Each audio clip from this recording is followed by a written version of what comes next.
오늘 우리에게 주시는 하나님의 말씀 요한계시록 17장 말씀입니다. 오늘 하루도 우리 주님 손 붙잡고 승리하시는 저 여러분들의 삶이 되시기를 축복합니다. 요한계시록 16장까지 3대 7중 재앙에 대한 말씀이 끝이 납니다. 7 인의 심판, 7 나팔의 심판, 그리고 7 대접의 심판까지 해서 16장 말씀이 기록이 되었습니다. 이 심판의 강도와 핍박의 강도가 점점 갈수록 커지는 것이죠. 그리고 이제 오늘 17장에서는요, 이어서 이 세상을 혼란스럽게 만들고 사람들을 미혹하여 하나님을 대적하게 만든 큰 음녀가 받을 심판의 말씀에 대해서 보여주고 있습니다. 결국은요, 환난과 핍박과 아픔이 있고 고난이 있고, 그리고 세상이 끊임없이 우리를 미혹하지만 결국은 하나님께서 그 모든 것을 심판하신다라는 것이 계시록의 결론입니다. 그래서 어려운 상징의 말씀이 많이 들어있고 읽다 보면 이게 뭐지? 이게 뭘 뜻하는 거지? 자꾸 의문이 생기기는 하지만 중요한 것은 전체적인 뜻이 무엇이냐입니다. 계시록의 결론은 하나님께서 모든 것을 다 심판하실 테니 어렵고 힘들고 아픔이 있어도 핍박에 굴하지 말고 끝까지 믿음을 지키라는 하나님의 말씀인 것이죠. 그래서 오늘 17장 1절 말씀 보시면요, 함께 읽어보겠습니다. 1절입니다. 시작. 또 7 대접을 가진 7 천사 중 하나가 와서 내게 말하여 이르되 이리로 오라. 많은 물 위에 앉은 큰 음녀가 받을 심판을 내게 보이리라. 아멘.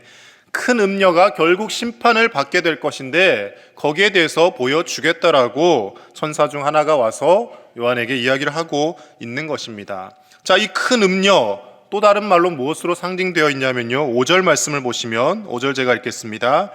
그의 이마에 이름이 기록되었으니 비밀이라 큰 바벨론이라 땅의 음녀들과 가증한 것들의 엄이라 하였더라. 이렇게 말씀이 기록합니다. 큰 음녀, 다른 말로 바벨론이라고, 큰 바벨론이라고 그렇게 표현을 한다는 것이죠. 그래서 1절 말씀에 벌써 오늘 본문의 결론이 다 들어 있습니다. 큰 음녀, 큰 바벨론, 결국은 하나님께서 심판을 하신다라는 겁니다. 자, 여기서 음녀란 음행을 많이 저지르는 어떤 한 여인을 그렇게 가리키는 것이 아닙니다. 성경에서 말씀하는 음녀, 음행 이런 단어들은 결국 하나님을 떠나서 하나님을 대적하고 세상의 사치와 향락과 여러 가지 악에 취해서 하나님과 반대되는 길을 가는 세력을 음행하는 사람, 음녀 이렇게 표현을 하고 있는 것이죠. 그래서 하나님은 신랑과 신부로 우리를 성도들을 묘사하기도 하고요, 교회와 예수 그리스도를 묘사하기도 하지 않습니까? 신랑과 신부 사이에 지켜야 될 가장 큰 것이 무엇입니까? 서로에 대한 순결 아닙니까? 그러니까 하나님에 대한 믿음을 저버리고 하나님의 말씀을 놓아버리고 세상을 따라가는 사람들, 그리고 그 세상을 따라가도록 미혹하는 세력들을 음녀 그리고 음행하는 사람, 이렇게 말씀은 표현을 하는 것입니다. 자, 그렇다면 왜 굳이 이 큰 음녀를 바벨론에 빗대어서 표현을 할까? 이 바벨론이라는 나라가 구약 성경 때부터 시작해서 역사적으로 가장 포악하고 잔인하기가 이를 데 없는 나라라고 역사학자들은 이야기합니다. 아수르도 포악한 나라였고 뒤에 페르시아도 있고 헬라도 있고 쭉 있지만 바벨론이 가장 역사상 포악한 나라였다라고 이야기를 하죠. 그리고 이 바벨론을 통하여서 각종 우상 숭배와 제약들이 다 들어왔던 것이죠. 그래서 하나님을 대적하는 세력들을 바벨론에 빗대어서 성경은 자주 표현을 하고 있습니다. 또 한 가지, 지금 이 요한이 말씀을 기록할 시기가 언제입니까? 바로 로마가 세계를 통치하고 있던 때입니다. 로마에 의해서 박해를 받고 있지만 대놓고 로마를 비난할 수 없는 것이죠. 비슷하게 생각하면 이런 게 있습니다. 우리가 일제강점기 때 어떻습니까? 일본의 핍박을 받지 않습니까? 그래서 수많은 이렇게 독립투사들이 무력 항쟁을 하기도 하고 또 문학적으로 시를 지어서 독립운동을 합니다. 근데 그 일제강점기 때 나왔던 시들을 보면요, 나쁜 일본, 나쁜 외놈들 이렇게 표현하지 않습니다. 이리 때가 우리를 삼켰으니 승냥이가 왔으니 이렇게 표현합니다.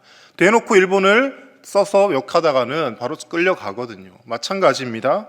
큰 바벨론이라고 로마의 당시의 핍박을 이렇게 비유로 설명하는 것은 로마를 대놓고 욕할 수 없기 때문에 이렇게 표현을 하고 있는 것입니다.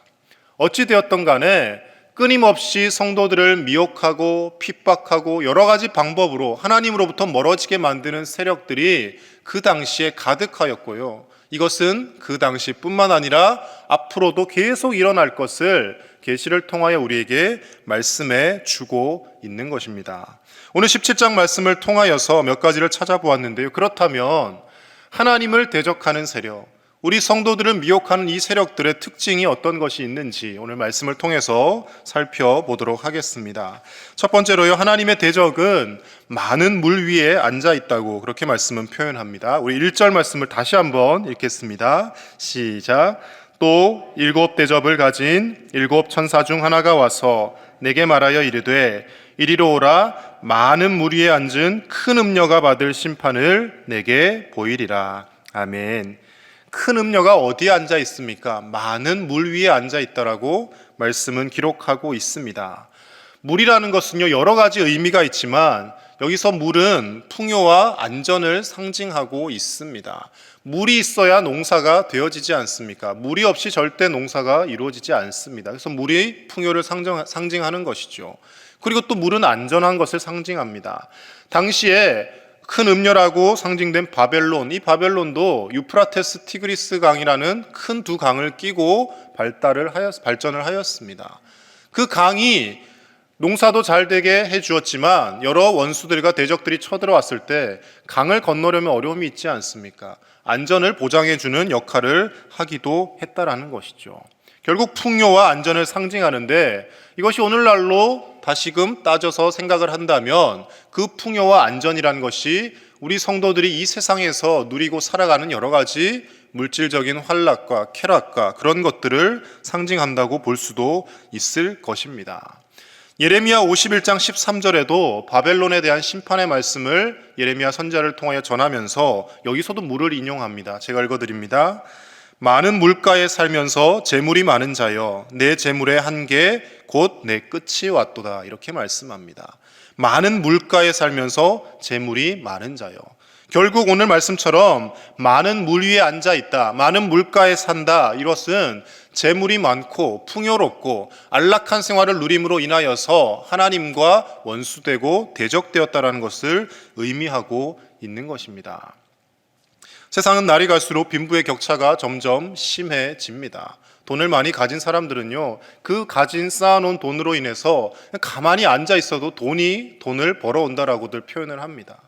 없는 사람들은 여전히, 물론 국가에서 또 최저 생계를 보장을 해주기는 하지만 그러나 먹을 것과 입을 것을 추운 겨울에 잠잘 집을 걱정하며 그렇게 살아가고 있습니다. 돈이 사람들의 계급을 나누고요, 돈을 통하여서 사람들이 다른 사람들의 눈에 피눈물이 나게 하는 것을 서슴지 않게 하며 살아가는 세상이 되었습니다. 결국 그 돈 때문에, 재물 때문에, 그 부귀영화 때문에 사람들이 더 큰 죄악을 짓게 되고 그 돈을, 풍요로움을 손에 넣기 위해서 하나님의 말씀과는 관계없는 삶을 살아가는 시대가 날이 갈수록 점점 더 도래하고 있다는 것을 말씀을 통해 우리는 볼 수가 있는 것입니다. 여러분, 우리 그리스도인들이 열심히 일하고 성실하게 행해서 돈을 많이 버는 것은 나쁜 일이 아닙니다. 많이 벌어서 또 하나님 앞에 드리고 하나님의 선한 사업에 사용하면 됩니다. 그런데 중요한 것은요, 날이 갈수록 이 세계는 그 많은 돈을 손에 넣기 위해서 분명히 죄악된 것과 가까이 해야 되는 그런 경우들이 생기게 되어 있다는 것입니다. 그래서 너무 막 돈을 많이 벌려 하고 부자가 되려 하다 보면요, 나도 모르는 사이에 탈세를 저지르게 되고 탈법을 하게 되고 다른 사람들이 고통받는 것을 외면하게 되는 일들이 생겨나게 되어 있습니다. 결국 이 세상의 풍요로움, 돈과 물질은 음란과 폭력과 향락으로 이어지게 되고 하나님을 기쁘시게 하지 못하는 삶으로 이어지게 된다는 것입니다. 그런데 하나님께서 이 모든 것을 악의 세력들에게 일정 기간 동안 허용해 주십니다. 그래서 신약 성경에도 표현하기를 사단을 뭐라고 표현하냐면요, 공중의 권세 잡은 자라고 표현합니다. 왜 하필 땅의 권세도 아니고 공중의 권세 잡은 자라고 표현할까요? 유대인의 이 하늘을 바라보는 세계관에 달려 있습니다. 이 삼층천이라는 표현이 바울의 표현에 나오지 않습니까? 가장 높은 셋째 하늘은 하나님이 계신 천국이라고 그들은 믿었고요. 그리고 그 밑에 2층천, 1층천이 있는데 가장 낮은 저급한 단계의 이 공중의 권세를 사단이 잡고 있다라고 그렇게 표현을 하는 것이죠. 하늘에서 잡고 있으니까 땅의 모든 것을 부린다라고 생각을 하는 겁니다.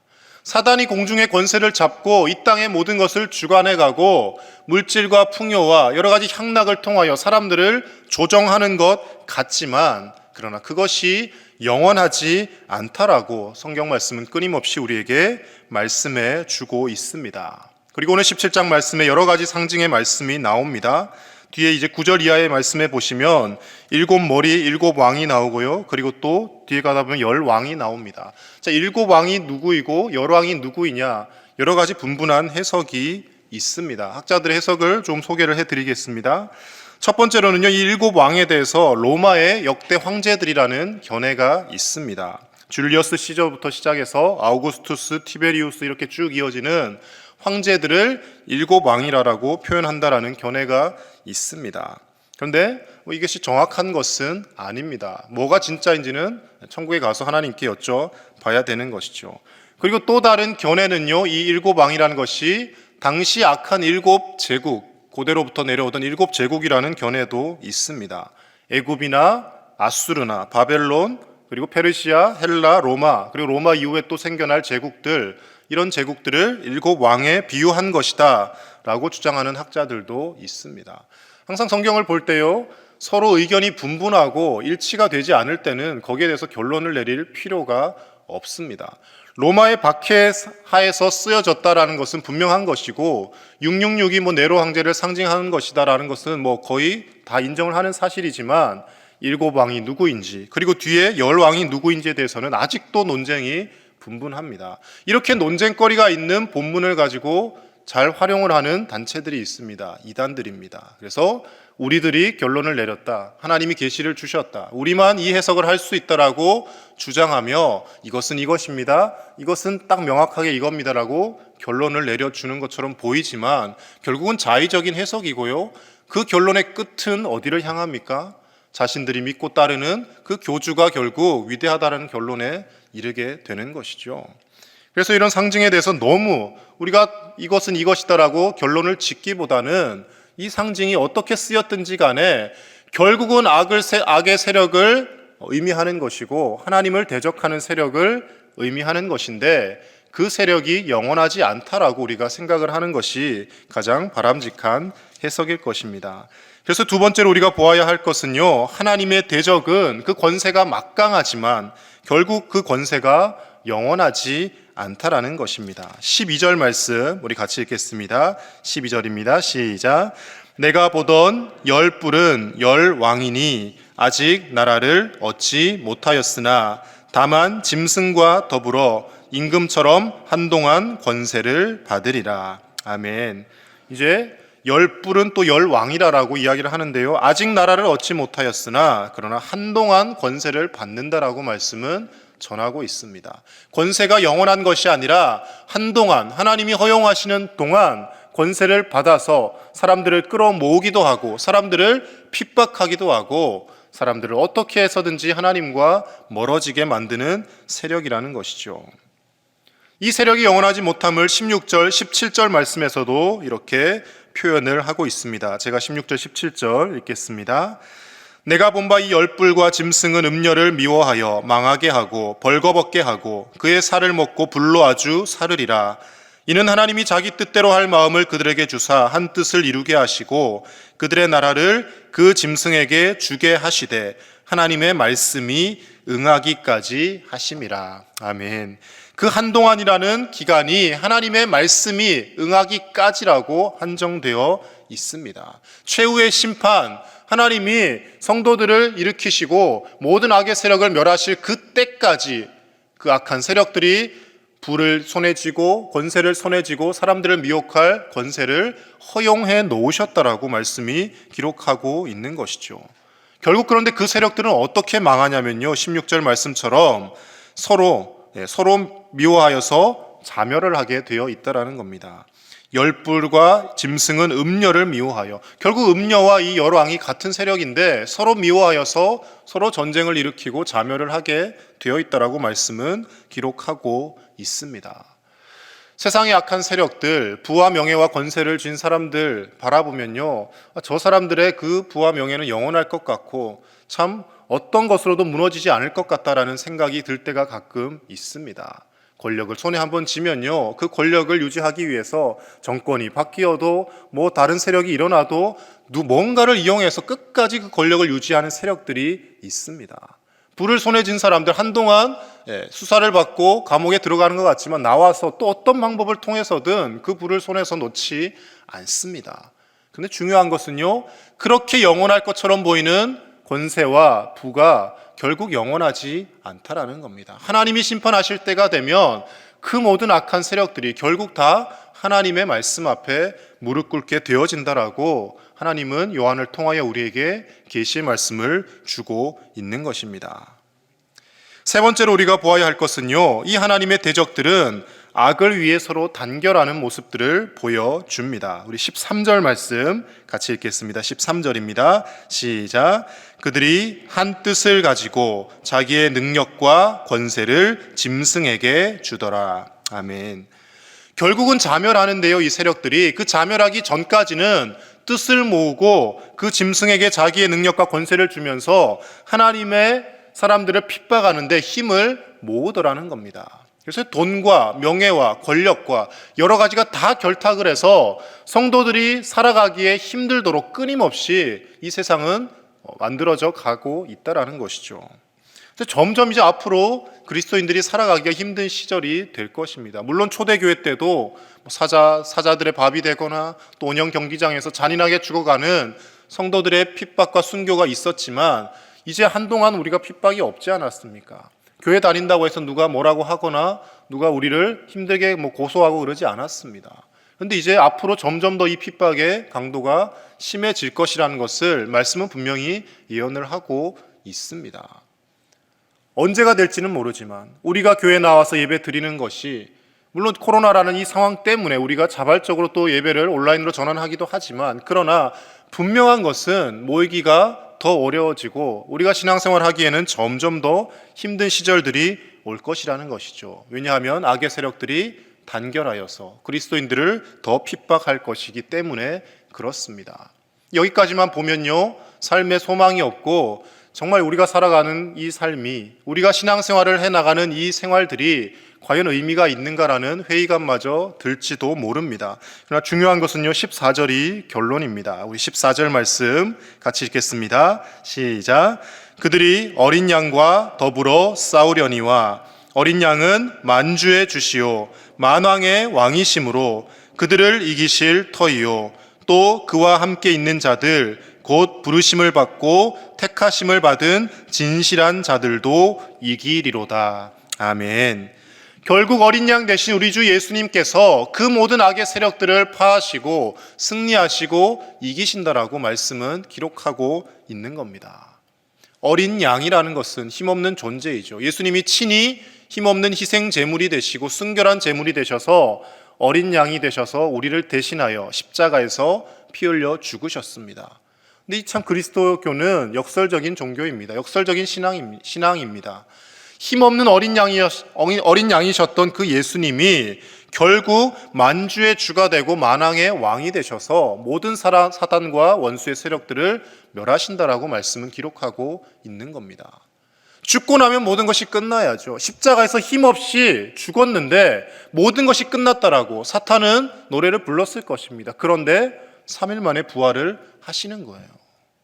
죽음이 끝이 아니라 부활이 있고 그 부활 이후에 만왕의 왕이 되셔서 온 세계와 온 우주를 다스리시는 하나님으로 우리 예수 그리스도께서 하늘에 계신다라는 것입니다. 그 주님께서 우리와 함께 하시기에 잠깐 한동안 권세를 받아서 이 세상이 아무리 우리를 핍박하고 우리를 힘들게 해도 거기에 굴하지 말고 오늘을 견뎌내며 살아가라고 이 요한계시록의 말씀을 기록한 것입니다. 그래서 어떤 목사님의 그 유명한 저서 중에 계시록을 가지고 설교한 것을 묶었는데 오늘을 견뎌라라고 그 책 제목을 지었더라고요. 결국 이 계시록의 말씀은 환난과 핍박이 많은 이 세상을 살아가면서 견뎌내고 또 견뎌내고 참아내면 반드시 하나님께서 심판하시고 모든 것을 선악간에 갚으실 때가 있으니 그때를 놓지 말고 기다리고 믿음을 이어가라는 그 말씀을 우리에게 전달하고자 하는 것입니다. 사랑하는 우리 제1의 가족 여러분, 세상이 아무리 힘들고 어려운 시절이 도래한다 할지라도 하나님에 대한 신앙을 놓지 않는 저와 여러분들이 될 수 있기를 간절히 축복합니다. 우리의 이 믿음만이 우리를 영원한 천국으로 인도하여 줄 것이고, 우리가 주님을 향한 이 믿음이 흔들리지 않을 때 우리가 고난은 당할지언정 하나님께서는 우리의 그 모습을 보며 기뻐하시고 이 땅에서 견디고 살아온 그 세월과 비교도 되지 않을 만큼 천국의 큰 상급과 영화로움으로 우리에게 반드시 보상하시고 갚아주시는 분이신 줄로 믿습니다. 하나님은요, 절대 공짜가 없는 분입니다. 우리가 고통당하면 고통당할수록 천국에서 너희 상이 큼이라라고 예수님이 산상수훈의 말씀을 통해 분명히 말씀해 주셨습니다. 고통이 영원하다면, 이 고통이 끝없이 이어진다면 우리가 신앙생활하는 의미가 무엇이 있겠습니까? 그러나 이 고통은 영원이라는 하나님의 시간의 관점에 빗대어 보면 점과 같은 작은 순간이고, 이 점과 같은 작은 시간의 고통들을 잘 이겨냈을 때 영원히 하나님과 함께 기쁨과 감사와 찬송으로 살아가는 우리의 영원한 천국의 삶이 펼쳐지게 되는 줄로 믿습니다. 그날 그 소망을 가지고 하나님 앞에서 오늘을 때로는 살기는 힘들고 어렵다 할지라도 견뎌내고 끝까지 믿음을 포기하지 않고 주님께 더 신실하게 기도하며 예배 자리에 있는 저와 여러분들의 삶이 되실 수 있기를 우리 주 예수님 이름으로 간절히 축복합니다. 기도하겠습니다. 함께 기도하실 때 이 세상의 권세와 마귀의 세력이 영원하지 않음을 우리가 깨닫게 하여 주시고, 말씀을 볼 때마다 만주의 주시오 만왕의 왕이신 우리 주 예수님을 따르는 신실한 믿음이 우리 가운데 더 있게 하여 주시옵소서. 믿음으로 세상을 능히 이기는 믿음의 사람이 되게 해달라고 함께 기도하겠습니다. 코로나 변이 바이러스가 델타 변이보다 더 강력한 또 바이러스가 나왔다고 합니다. 여러 가지로 위험한 상황 가운데 있습니다.